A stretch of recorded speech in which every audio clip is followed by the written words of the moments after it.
Sweet 16. I knew the first time our eyes met, you and mine. An unspoken offer to fill one another's romantic void secretly passed between us. I just turned 18, and you were about to hit your sweet mark, and that's exactly what you permitted. Sweetness. Blooming spring flowers, rhubarb pie on Saturday afternoons, and a mother's goodnight kiss. Your demise, quite the contrary. But I swear I'll hold you until your smell gives us away. I remember our first official date, The Amazing Spider-Man. You kind of look like the girl that plays Gwen Stacy, and I could have been the new Peter Parker's twin. My palms grew sweaty as our cinematic doppelgangers kissed on the big screen. A glance in your direction told me we made another one of those quiet agreements. Our kiss was coming, and that night it did. I walked you home from the Julian Theater. The sticky, sweet July night brought preservation to your sherry gloss lips.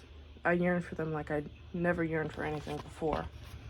We took it as slow as two teenagers in mad love could, which is to say that we visited and revisited all the bases a number of times before you waved me home.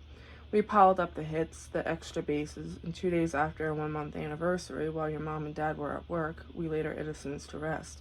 My head went to an infinite space somewhere high above the clouds. Dreams were not capable of matching the perfection of that moment.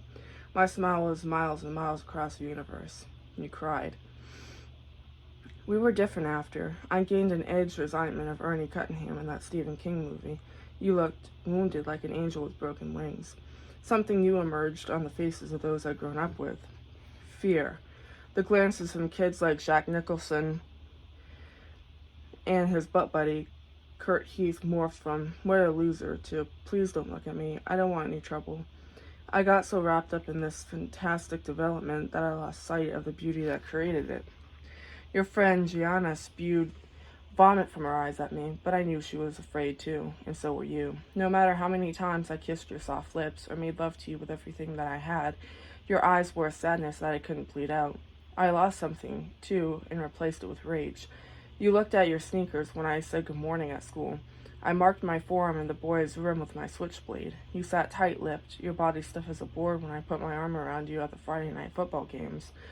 I used a knife against my flesh under the bleachers, where we should have been naked and going at it. You whispered my name to Gianna, and then held your breath like you were underwater once I appeared from around the corner later. Staring at my scarred and bloody arms, undressed in the center of my bedroom, I made a pledge to make you think of me as beautiful again. 2 weeks before Halloween, darkness festered in my mind. You left a message on my phone.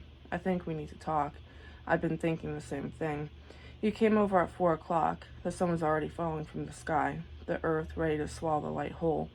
I waited for you, and then asked you to walk around the back of the house with me. You resisted, claiming you just wanted to say what you came to say and then be on your way. Luckily for me, my mother came out to have her pre-dinner cigarette for the sake of privacy. You agreed to go out back. "I think we should break," was all you could say before I placed a hand on the top of your purple knit cap, and the blade broke your skin just beneath your trembling shin. Blood gushed like I'd yet to see it from my own wounds, but you were silent. I held you tight, like the first night we kissed, as I laid you down behind the old gray picnic table, with your life, like the sun at our backs, slipping from the world. I stepped over to the table, kicked it aside, exposing the 4-foot grave I made the night before. 6 feet deep was the norm, but yours was much shallower. I didn't want to have to do all that digging every time I needed to see you. I picked you up, feeling the warmth of your body one last time, and placed you in the hole. I pulled my switchblade from your pristine, expressionless face and leaned in to kiss the lips of sweet, lovely death. I dug you up and slept next to you all that week. Part of me was still angry with you, the other part forgave you every night. My mother didn't seem to notice my cologne was less ignore and more rotting corpse.